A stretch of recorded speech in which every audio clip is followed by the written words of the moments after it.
conflicts. So under that types of conflict, that's what we are looking at today. So when you look at these types of conflicts that we have, remember we said, okay, let me have Odor, tuambie tulisema conflict ni nini? What is a conflict? Just give us the definition of the term conflict, because we want to look at types of conflicts that we have. So can we have the Odori, Timothy Odori, to tell us what is a conflict? How do you understand by the term conflict? Yeah, a conflict is a disagreement between two parties. Yeah, that is what a conflict means. So it could be because of maybe, now conflict will arise maybe because of a certain resource, or maybe a certain perception, how the two parties perceive something. So when you have that, then you realize there'll be a conflict, because maybe one part perceive this thing from this perspective, while this other party perceive the same thing from a different perspective. So it might lead to the conflict or the clash. That is it. So we look at types of conflicts we have, We'll be looking at, under ISO types of conflicts, we can say types of organizational conflict. So we are saying that we want to look at types of conflicts that we have. And as we look at types of conflicts, we'll be having these in mind: organizational conflicts. Remember, it's just still under types of conflicts, but now they come in terms of a business setting or maybe an office setting. That's why we say organizational conflicts. So we have 4 types of conflicts or organizational conflicts. We can list them down. There is intra-individual conflict. We have intra-individual conflict, or we can as well call it intrapersonal conflict. Now, having these with us, this first type of conflict, or example of, yes? Can you share? I share the screen with you. You are able to see it? Yes. Under types of conflicts, but we are narrowing these conflicts into an organizational conflict or conflicts.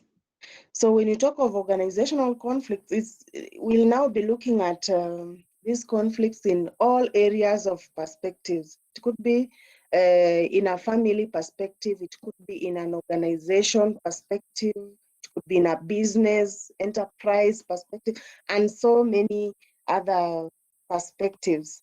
So just know that in as much as we are now looking at it from this organizational conflict, but it is also applied in all forms of conflicts, all areas in all life areas. That is it.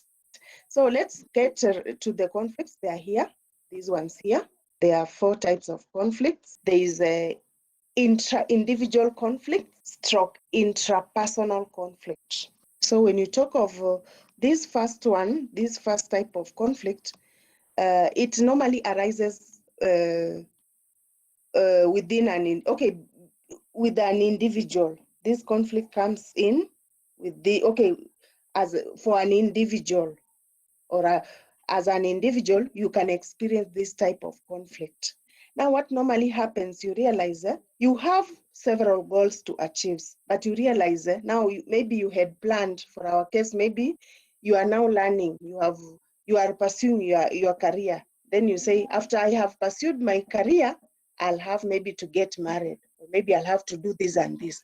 Then you realize the way you had planned, unapata maybe ile ilikuwa ya mwisho ndio inakuja ya kwanza. Ile ilikuwa ya kwanza bado haijakuja. Though itakuja, but bado haijakuja. Then that's an example of an intra-individual or intrapersonal conflict. So this conflict normally is further it's normally divided into some 3 parts. The intra-individual or intrapersonal conflict is divided into 3 parts. And this is in terms of goal conflict. It is also We also have conflict from frustration or frustrations, and then we have role conflict. Now, when you talk of goal conflict, ni ile tumesema pale juu, we have explained up there tukitumia this ya kwanza goal conflict. You had several goals, and then you realize the way you wanted to achieve them, okay, the sequence maybe you wanted to use to achieve them is not exactly to, it's not coming exactly that you had planned, but it will come maybe vice versa. There is this other one, let me just admit someone, oh, he's no longer there. There's this other one which is known as under intra-individual conflict. There's this other one known as conflict from frustration. Now, like the case we have, the corona situation we have here, can lead to, okay, it can make an individual experience this kind of conflict from frustration. Yes, you wanted to, by this particular time, you should be having this. Maybe at the end of the year, you should have done 1, 2, 3. Then you realize because of the frustration that was you are having because of corona, maybe you ended up losing your job because of corona. Then it means you'll not be able to achieve that. There is also this other one, role conflict. Role conflict. This one also is normally experienced by the user, the individual, whereby he or she has got these roles to play. Maybe you are a parent, at the same time you are supposed to be working, like whatever we have. We are parents. An example, me, I'm a parent. I'm also supposed to be working, and I'm also supposed to take care of other things. So you realize these three things, or these things that I'm handling, are trying to now give me this situation of conflict, whereby now I'm supposed to be attending to my children or my family, and at the same time I should be having a class, whereby you find maybe something happened and I had to miss the class, which was not supposed to be that. So that is an example of role conflict. We now move to the next. So there is this. So goal conflict is also explained here. I'm trying just to summarize, but goal conflict is also elaborated more here, and there are approaches that you can use whenever you have this type of this example of goal conflict. Unaweza amua you work on it ukitumia approach conflict. Kuna approach avoidance conflict na kuna approach avoidance conflict. So these are just it's just elaborating more on these three conflicts under this conflict under intrapersonal conflict. We also have this other one here, conflict from frustration. As I said, you have some goals to achieve, but you realize you'll not be able to achieve. So there'll be a barrier, like for the diagram. This is a goal, the drive, what you are doing to achieve the goal, but you realize there's a barrier in between. So you'll have, the barrier will force you to withdraw or compromise so that you don't maybe attain the goals or the goal you had set. So there's also role conflict, and it's explained there. And then we go to the second type of conflict. The second type of conflict we have as interpersonal conflict. Interpersonal conflict. Now this one, remember, intra inamaanisha that thing will be taking place inside, okay, ama within. Now, like for intrapersonal conflict, that one is taking place within an individual. So it's the individual who is experiencing it. But when you talk of interpersonal, inamaanisha there are two or more, we have got two individuals or more who are now conflicting when it comes to inter. So for this case, there are two colleagues or more who are trying to conflict. And this could be, just a minute, let me admit one of us and see. Oh, yeah, he's there. Let me admit him. So for this case, when you talk of interpersonal conflict, we say now it will be experienced between colleagues who have got different personality, work styles, and even personal background. Now let's have this example in mind when you talk of interpersonal conflict. This could arise because when you are looking at the couple. Now, when you talk of a couple, inamaanisha these are two different individuals who have come together to make a family. So you realize these two individuals wamelelewa from different backgrounds. They have got different personality. They have their different way of doing things, and so on. So because of that, you realize it may reach a place where they have to, they'll be experiencing the interpersonal conflict within themselves. But you see, now they have to look for a way to adjust the conflicts that they are experiencing so that they move on with life. They make a family, get children, give their family or their children best education and all that.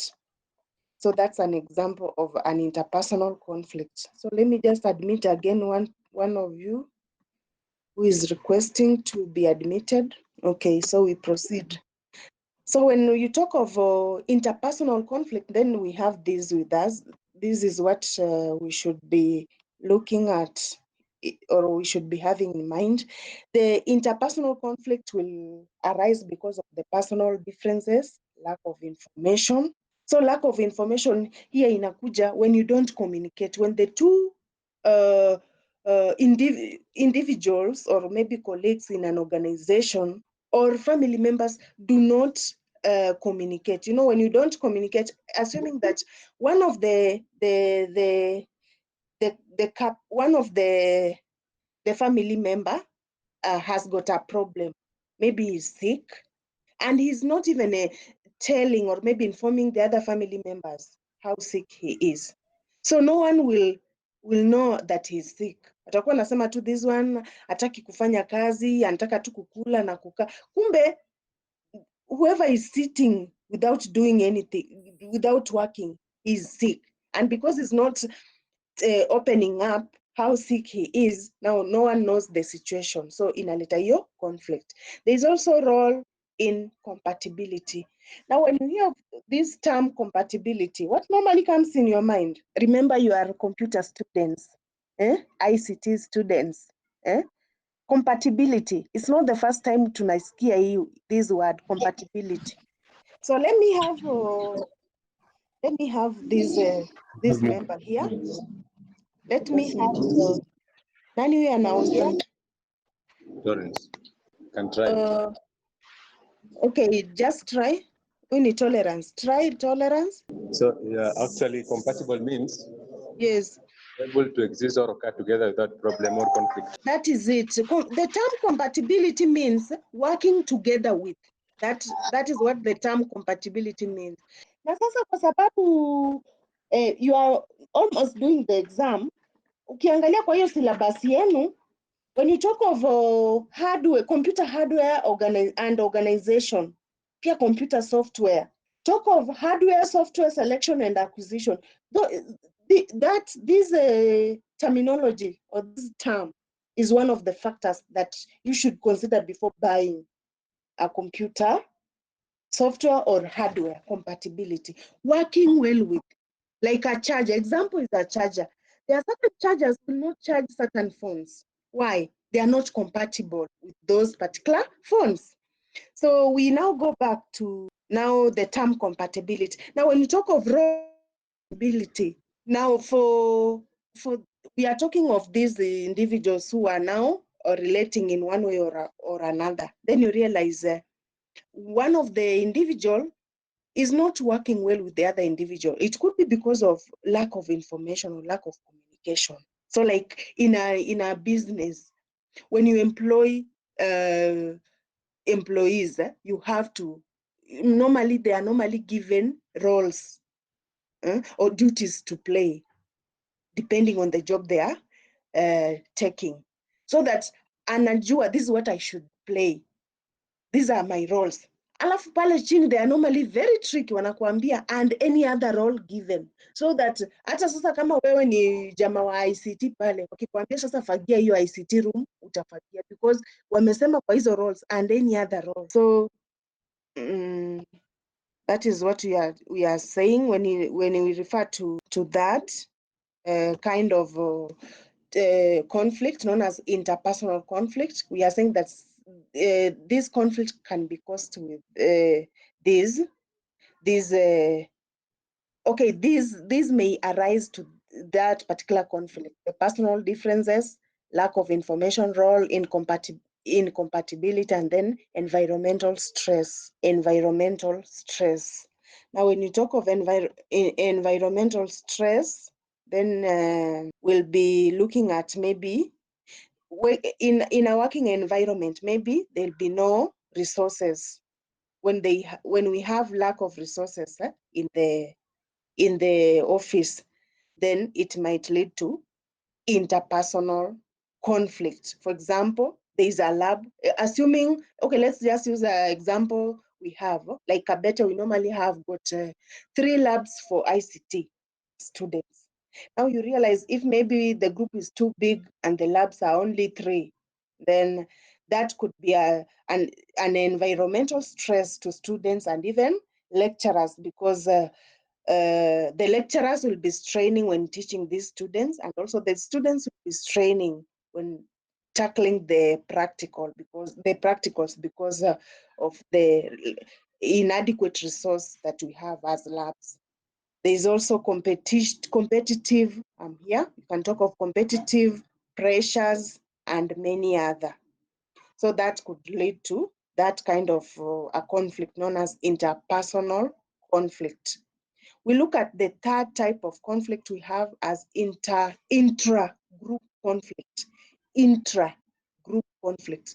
So when you talk of intra-group conflict, inamaanisha this conflict will be arising within group members. Like it will reach a time, sasa when we will open in January, it will reach a time where I'll have to group you into groups, so that I'll be giving you more questions, and then you discuss, you do revision in form of discussion in those groups. So you realize maybe given a group of maybe 10 students or maybe 5 students, you realize there are some people in the same group who will not comply with the group. They don't discuss, they don't even attend, and they want the marks.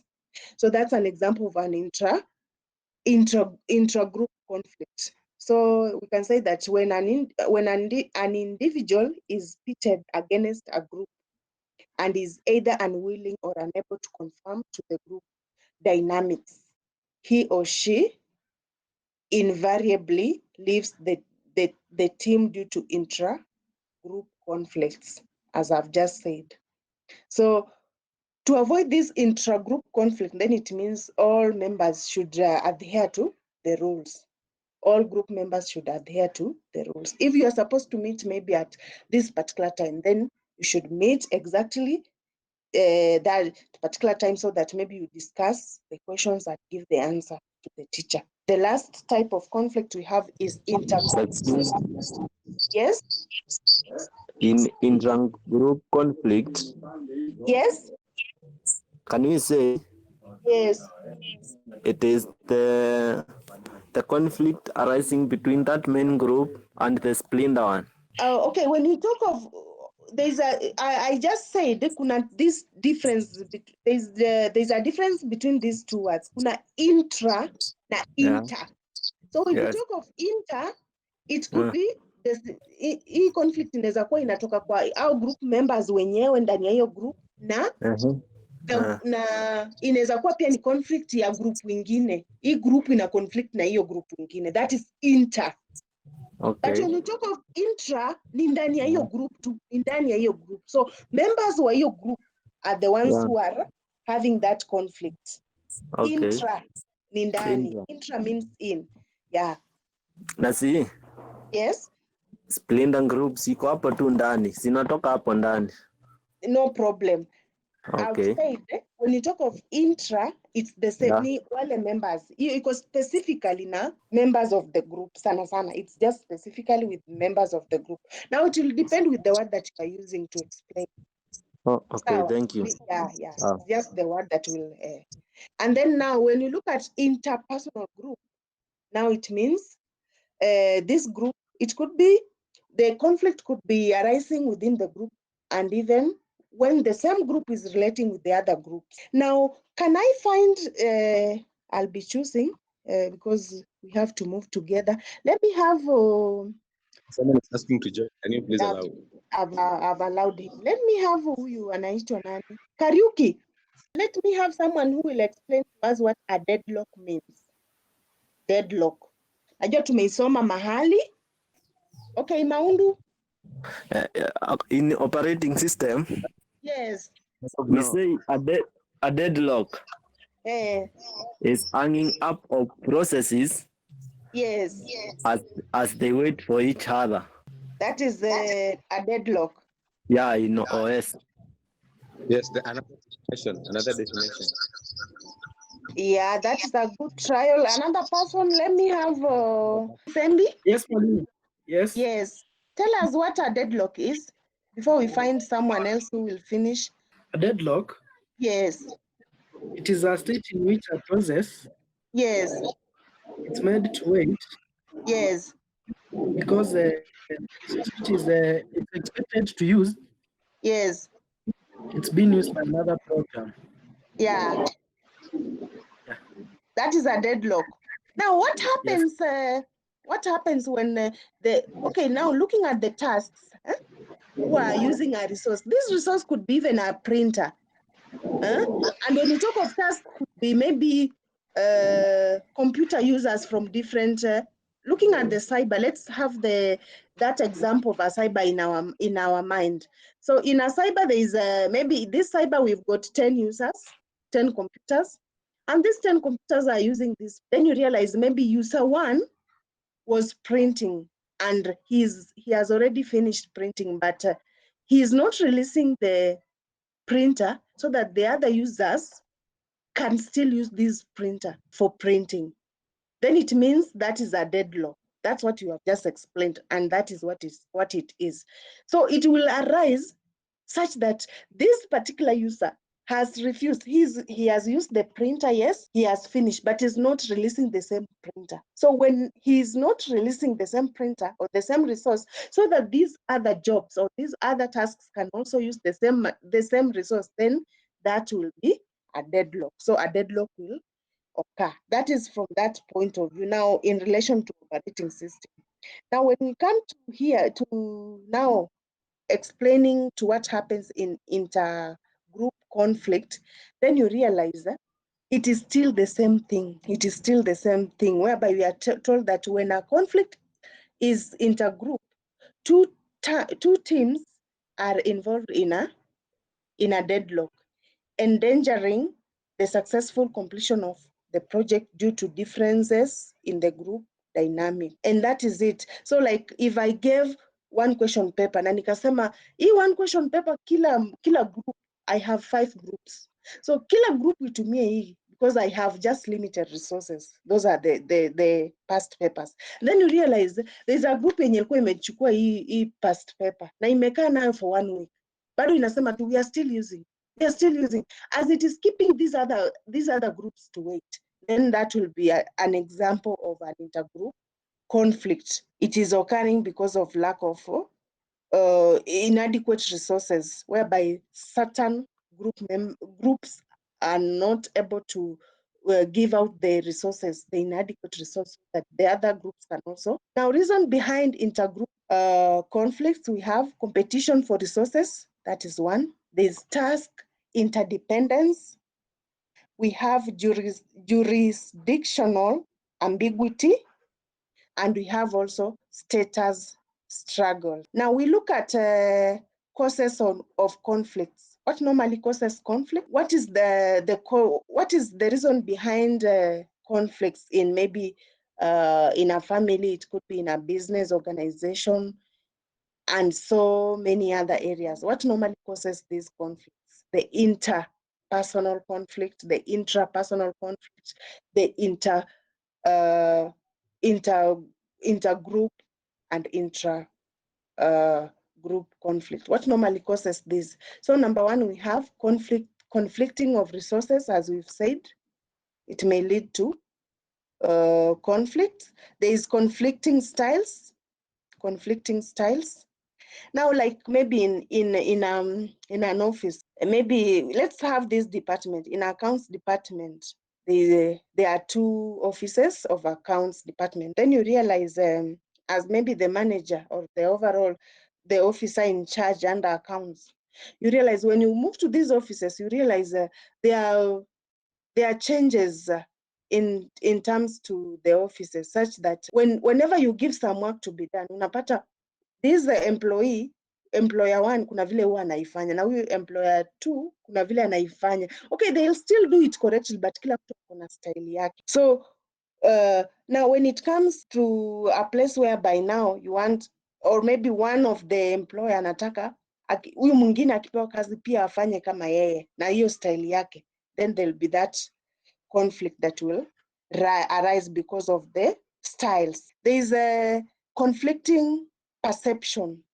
Now, when you talk of perception is how one understands. When you talk of perceive, how to perceive. Perceive means how you understand, how you understand something. How do you perceive that, okay, advice. Assuming I'm advising the whole class. So kuna mwingine atasema, and this teacher, huyu anapenda kunichukia. Maybe when I call so and so, can you tell us something? What is your view? So maybe huyu atakuwa ana perceive, it's like kuna vile maybe I'm trying to criticize him in one way or another.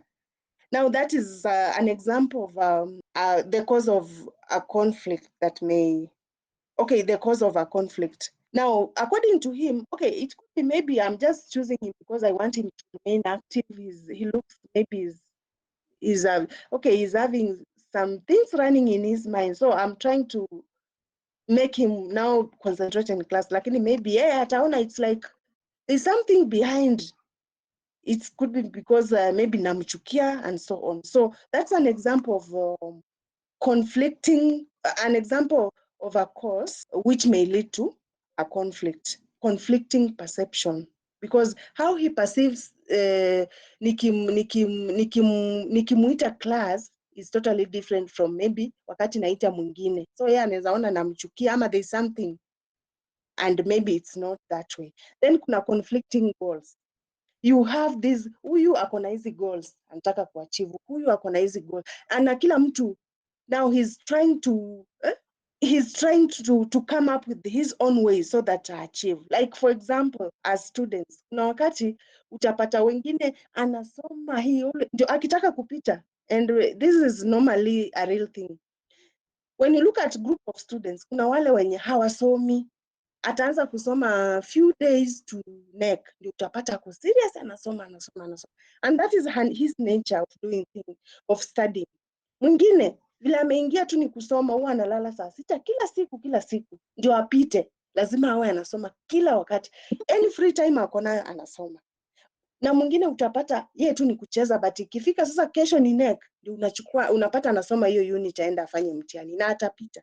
So that is the way the cause of a conflict. Now conflicting goals, kila mtu akona vile anaweza achieve goals zake, and they'll conflict from one person to another. Then kuna conflicting pressure. We also have conflicting roles. There is also different personal values. This is also a cause of causes of conflicts. Then we look at techniques or approaches to manage conflict management. Techniques or approaches used whenever you are managing conflicts. So number 1, we normally have got five approaches that we use whenever we want to solve a conflict. Number 1, we have as let me just share. Let me not read because we already have them. I'll just share to you people. Here they are. So there is this approach. Yes? You have a question? Yes. So have we covered the strategies of solving conflict? No, we are yet to look at them. When you talk of strategies, jua ni techniques ama ni approaches. Okay. So we are now coming to that. Strategies, approaches, techniques that are used to whenever you solve a conflict. So we are yet to look at them. So in in a brief, okay, let me just list them. We have a technique known as avoiding approach. Is Avoiding yes, that is a technique that you use. I have a question. Yes, NEC 2017. yes, I think I crammed the question. I don't have the copy as per now, but I can quote it. yes. So it says that if Mm, you're employed as a consultant, yes, and you have conflict strategies that you are going to help a certain institution or industry yes, solve conflicts. yes. So how do you go about that question? That is a very good question. Lakini kwanza kabla, because I want to involve the entire class, Yes. let's look at the approaches, techniques, or even the courses. Sorry, we are going to look at the techniques, the approaches that we use whenever we are solving a conflict. So Yes. please, let's understand them first. Alafu sasa tutaleta hiyo swali and then the entire class will participate in getting the answers. So for this case, these are the approaches that we normally use whenever we solve conflicts. There's the first one, which is known as accommodative approach. Now, when you talk of this one, the accommodative approach, kumbuka it's the lose or win situation. So because a conflict normally comes in whenever two or more parties clashes in one way or another, or disagrees in one way or another. Now we are saying that this is a lose or a win situation, meaning either party will win or will lose. So the accommodation approach is generally used when one party is willing to forfeit their position. It is best used in situation where one party wishes to indicate a degree of fairness. Having this example in mind, let's look at the election that was done the other day, the US election that was done the other day. What happened in election or in any game? There must be the winner and who? There must be the winner and who? Loser. Loser. Yeah, there must be a winner there and also a loser. Now, for this case, yes, we are told also people wish to encourage others to express their own opinion. The issue or the problem is more important to the other party concerned, and then it is more important to safeguard the relationship rather than to argue about the issue. Now, for this case, you realize mwenye aliwin alikuwa nani kwa hiyo election? Excuse me, madam. Yes, yes. So if I may ask, Yes, if Belgium was vying the presidency with Mr. Trump, yes, so because Trump was defeated, yes. can you put it that way that Trump is a loser? Excuse me, madam. Yes, Trump yes, is a loser as far as that election is concerned. yes. In terms of elections, No, Yeah. now, when you look at accommodation approach, tunaambiwa it's more important to safeguard the relationship rather than arguing about the issue.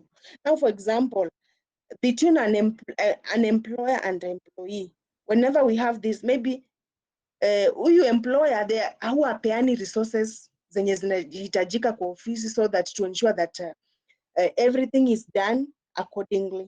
So atakuwa ana blame the employee.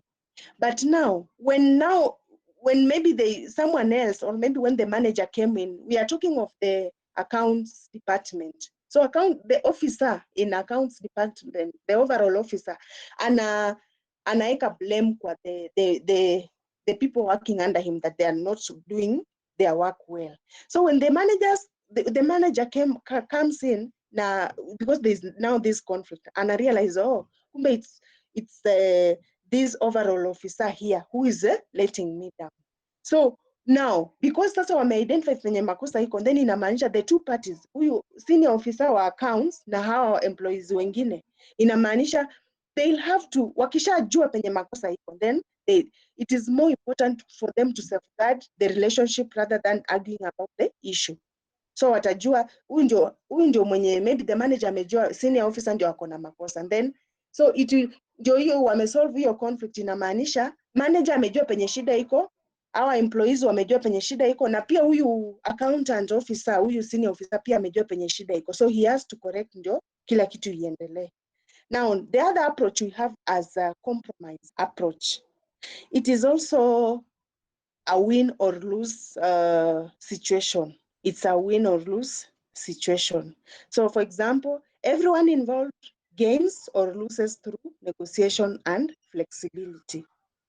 Each will win some of what they desire, while at the same time giving something up.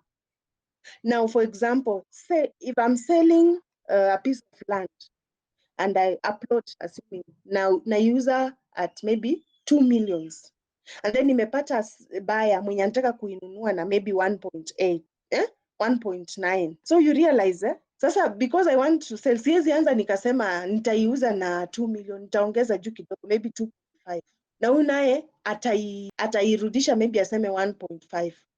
Then as we will be negotiating, inamaanisha kuna mahali nitatoka from that figure yenye nilianzia nisonge kidogo, na huyu pia atoke penye alikuwa ameanzia, so that at the end of it all we reach somewhere. We will be giving up, so that hii kama ningeuza hii shamba na 2 million na huyu alikuwa anataka nimuuzie na 1.5, so tuta negotiate mpaka ifike mahali penye mimi sitaumia na yeye hataumia. That is the negotiation approach. So Madam, yes, I just have a question about that specific one that you have talked about. Yes. Does it mean the highest bidder Yes wins the deal? Yeah, it can still work depending on the way you are selling that particular thing you want to sell. But now for example, hapa ndiko tunatumia tu ile ya kuuza, nitaanzia juu nishuke na huyu ataanzia chini lakini apande up to somewhere. Now there's another example yenye wewe sasa unaongelea, assuming that you are doing harambe, na hizi huwa zinatumika sana kwa harambe. This example unapata someone came, okay, wakifanya harambe mtu anakuja na kitu, it could be food, hata kama ni ndizi, assuming ni ndizi amebeba, and then anasema yeye anauza hii ndizi na maybe 1000. Mwingine atasema mimi nitanunua hii ndizi na this amount, mwingine nitanunua hii ndizi na hii amount. So unapata kuna hiyo kucompromise. So kucompromise itakuja wakati ule mwenye atapeana pesa the highest ndio atachukua hiyo ndizi. Now using your example, so inamaanisha huyu mwenye hakukuwa na pesa yenye, yani alikuwa na kiwango kidogo, ata compromise because he has no money again, ama hana watu wa kumsaidia ongeze hii pesa ikuwe juu ya huyo ndio achukue. That is now when you say pia the highest anaweza chukua, but you see the two will have to compromise. Huyu mwenye hakuweza kuraise hii pesa ifike hiyo kiwango, so atafika mahali aseme now I just take, si ati is a loser, but anaamua now take because now ana chochote cha kuongezea ndio iendelee kukua iki-increment. Now compromise is best used ndio hapa, let's look at this. Compromise approach inatumika to achieve an agreement when all parties have equal power. It can also be used to reach a temporary solution in more complicated matters. And then it can also be used to achieve a settlement when time or circumstances are constrained. When circumstances are constrained, it could be even for the lab. Maybe is an example of resource. Kama ni kidogo, then you can use this compromise approach to solve conflict. We also, when we don't have enough time or more time ya kuendelea argue, maybe looking for how we'll solve, we can go for compromise approach. Then kuna hii avoidance. Now avoidance pia ni this is a lose-lose situation. It's a lose-lose situation. Neither parties takes action to address the issues involved in the conflict, meaning that it will remain unresolved. This approach is used, especially this approach normally, the avoidance approach is normally used when if all concerned feel that the issue is minor, the issue is minor one and will be resolved in time without any fuss. That is when we use avoidance. We can also say when parties need need a chance to cool down and spend time apart. That's when this avoidance will be used. Now, hii tumeeleza hii ya kwanza, this first one, hii tumeeleza when all concerned feel that the issue is minor one and will be resolved in time without any fuss. Now, for example, I hope nyinyi huwa mnafuatilia foreign affairs.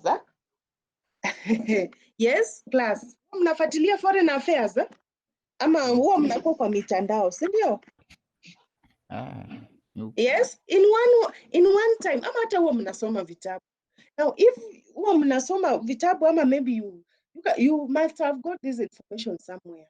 Now, like our president, Uhuru Kenyatta, when he was young, there's a school alikuwa anasoma. I don't know whether you've heard of that.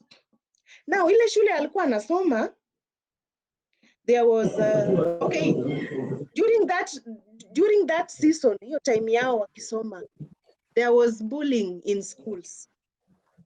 So what happened? Vile alipelekwa kwa hiyo shule, the class hiyo group aliingia nao, walikuwa wanakuwa bullied sana. Our senior students hawakumind at nini. They just continued with the bullying. So walikuwa ukiwa bull, the colleagues wa president during that time wanamwambia, we are being bullied, and your father is a president. Tutete. Now each and every time angeenda nyumbani anaambia the dad, so hiyo class kuna wanafunzi huwa wanatubul. Now the dad could just listen, ananyamaza, anasikiza, yani it's like a ski. Okay, pia anataka, this method is normally used pia ukitaka kutrain mtoto.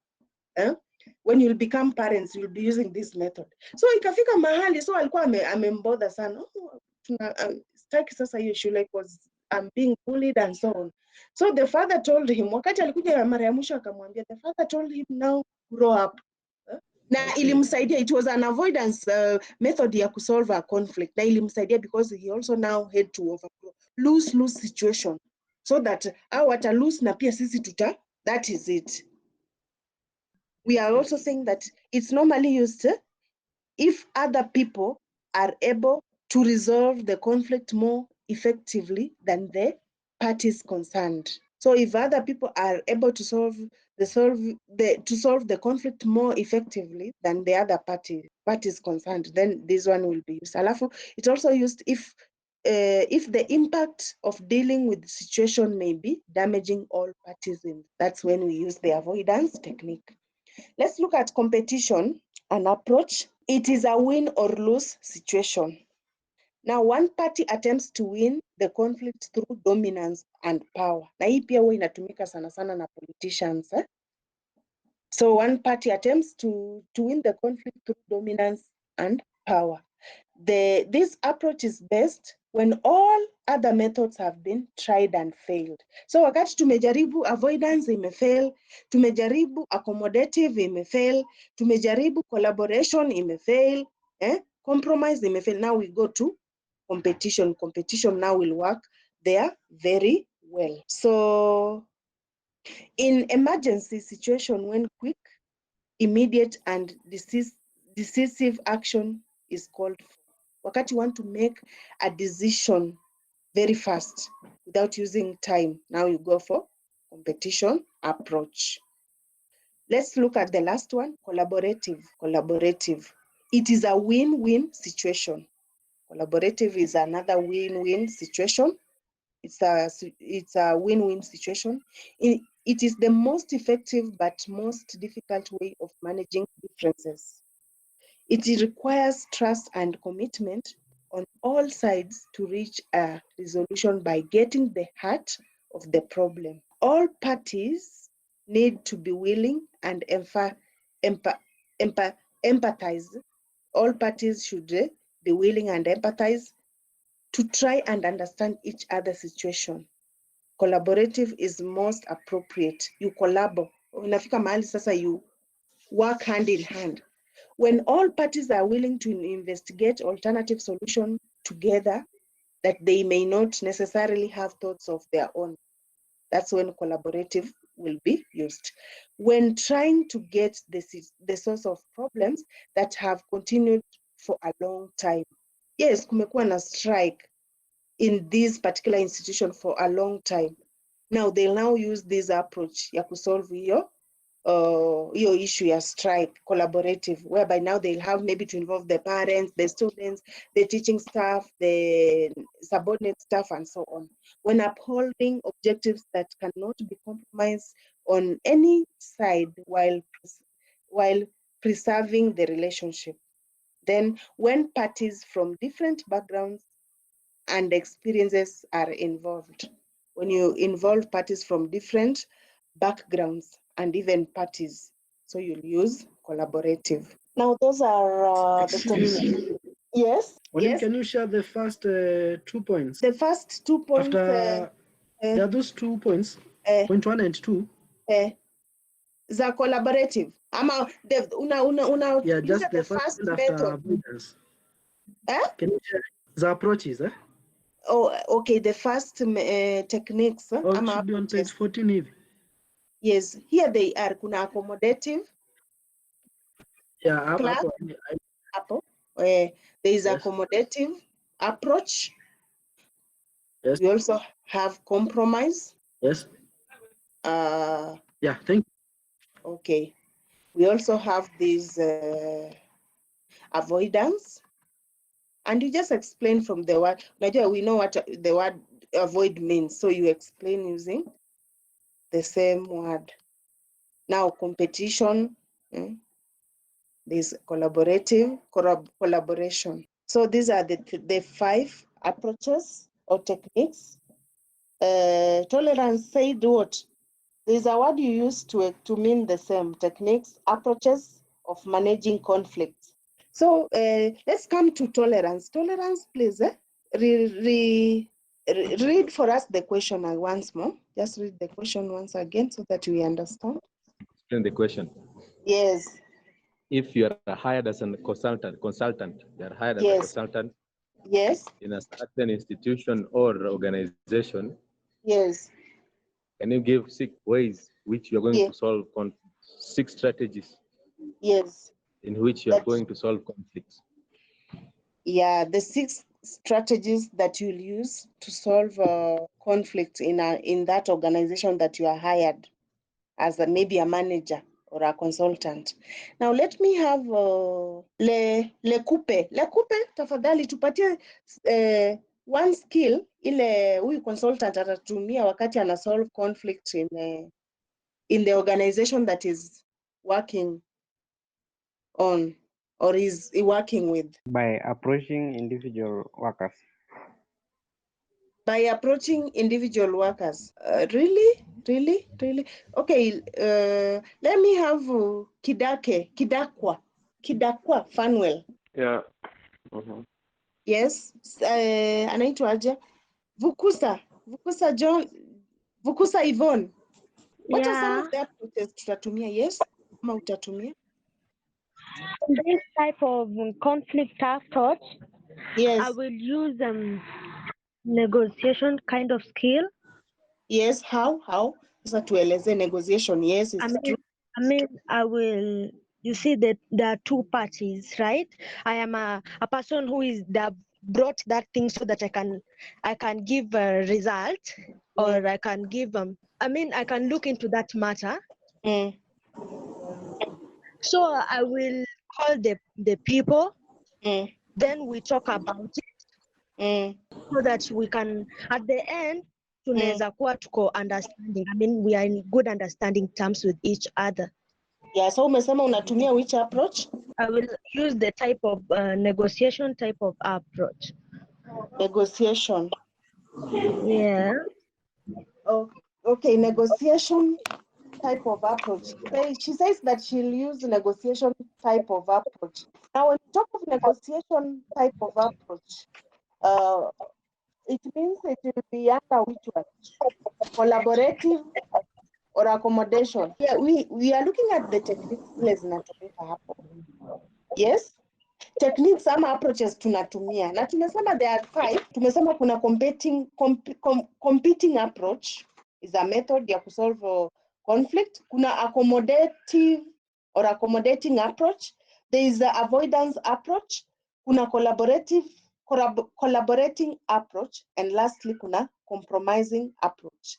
So you've said you'll use negotiation as an approach. Okay, sure. I can also say that instead of that, hiyo nilikuwa nadhani ni skill. But if you're saying that that is not there, Yes. then I will use a collaboration type of approach. Yeah. Right. Now let's have, okay, Douglas wanted to say something. Excuse me. Yes?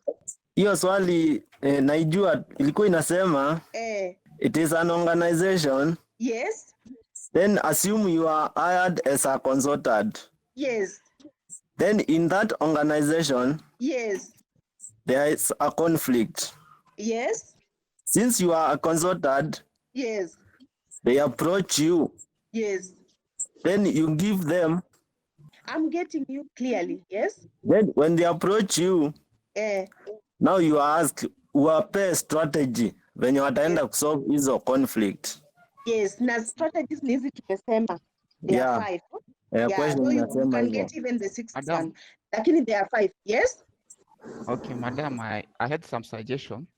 Are you getting the first one is I'm getting you clearly. Yes.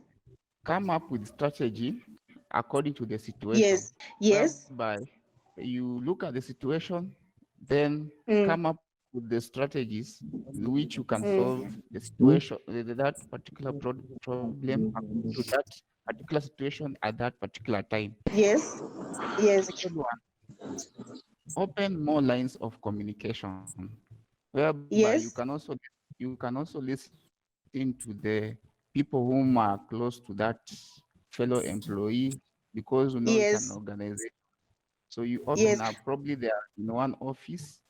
Let also the other people speak about the situation, and listen, have that idea of making wise decision. Then the third one, do not overdo the matter. Don't make that matter.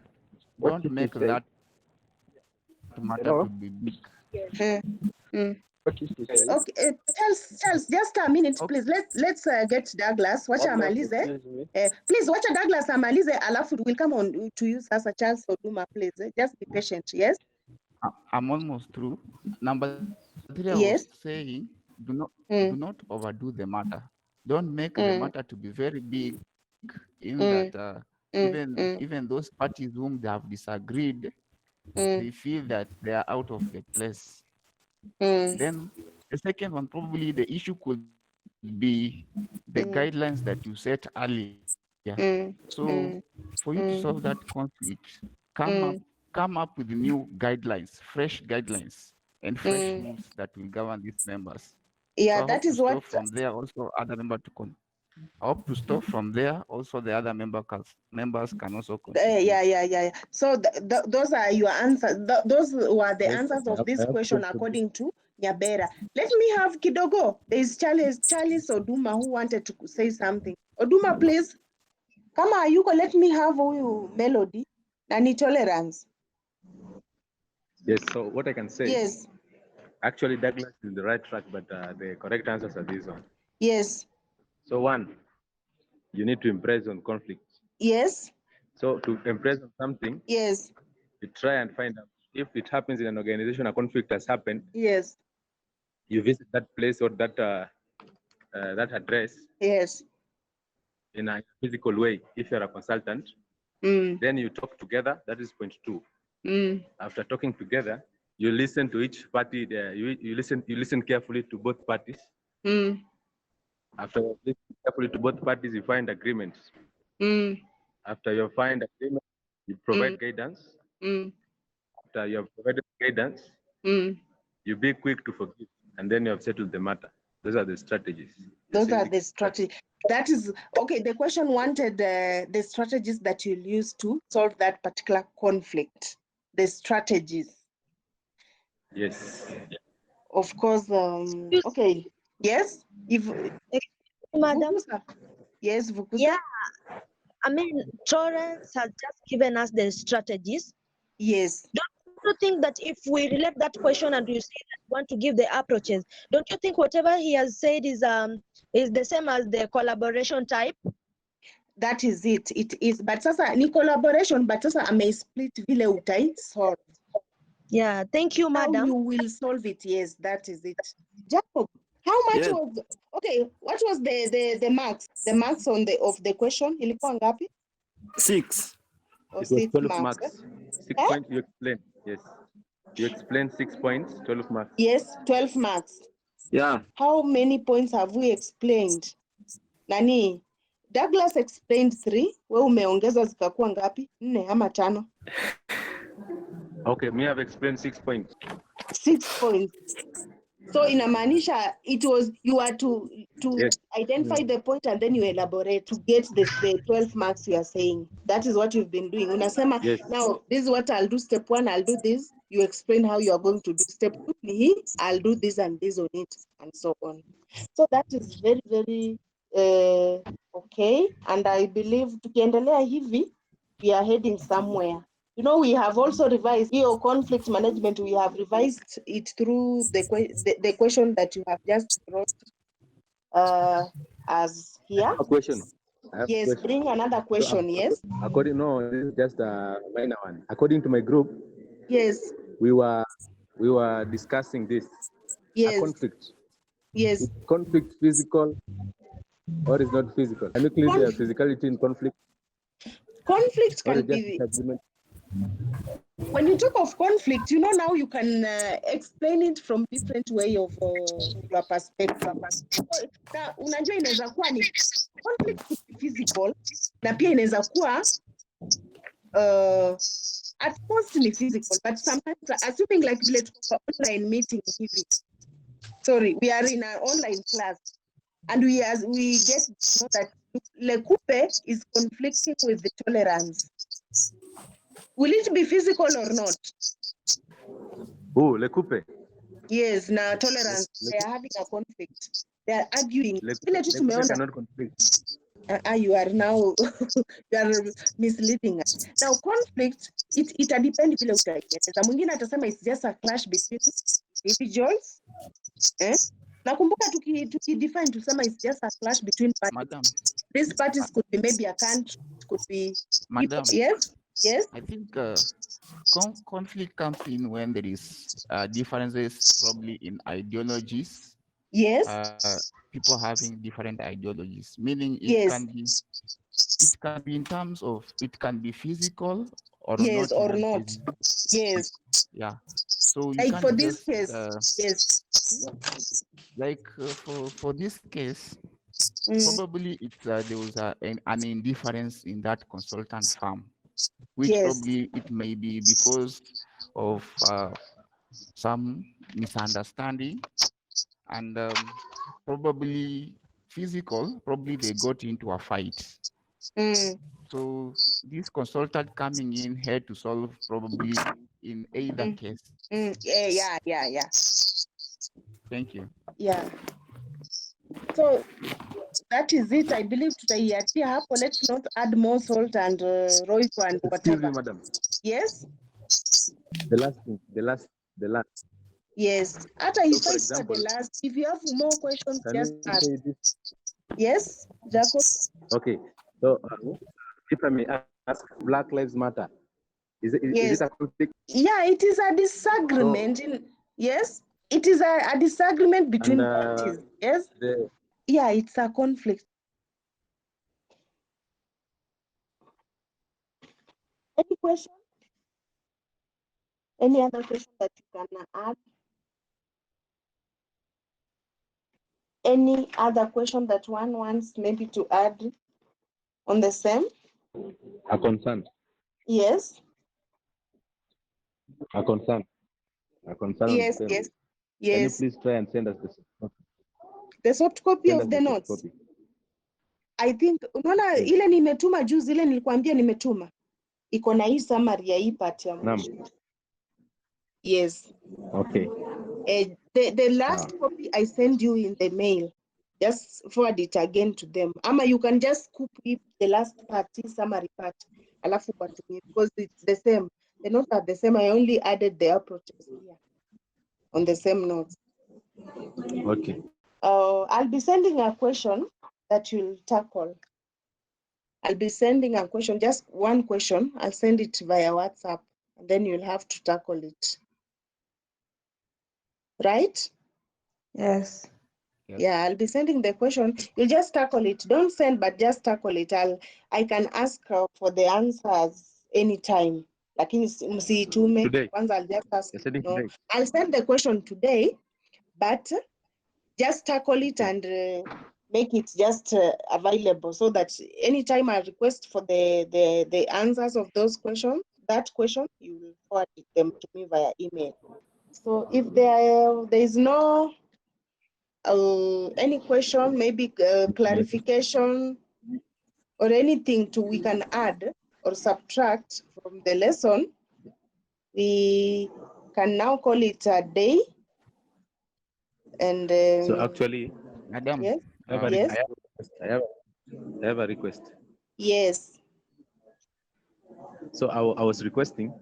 yes, We need to access the outlines. yes, Of possible topics. yes. To be asked during NEC.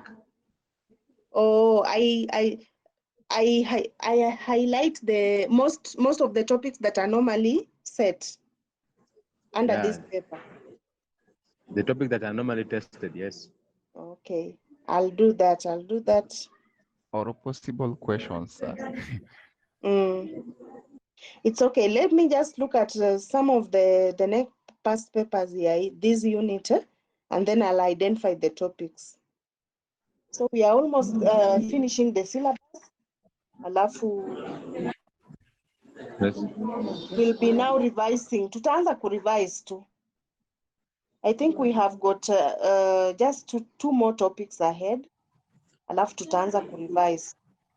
So, and as I'm saying, I'm still emphasizing this paper is a booster paper. Hapa hufai kupata pass ama hata credit, you have to pay. Hii ni credit. Hii unafaa kuweka distinction kwa mfuko. Ujue when it comes to ICT and ethics kuna distinction. And then you work on these other units in programming na hizo zingine. But this paper is the easiest. So tumebakisha social responsibility in ICT and emerging trends. So hii tutaifanya in the next lesson. I'll just combine it. Tumalizane nayo. Alafu after next week we'll be working on the revision sasa ya the whole topics as per the next past papers. Yeah, we can call it a day. Have a nice day. Same. Same.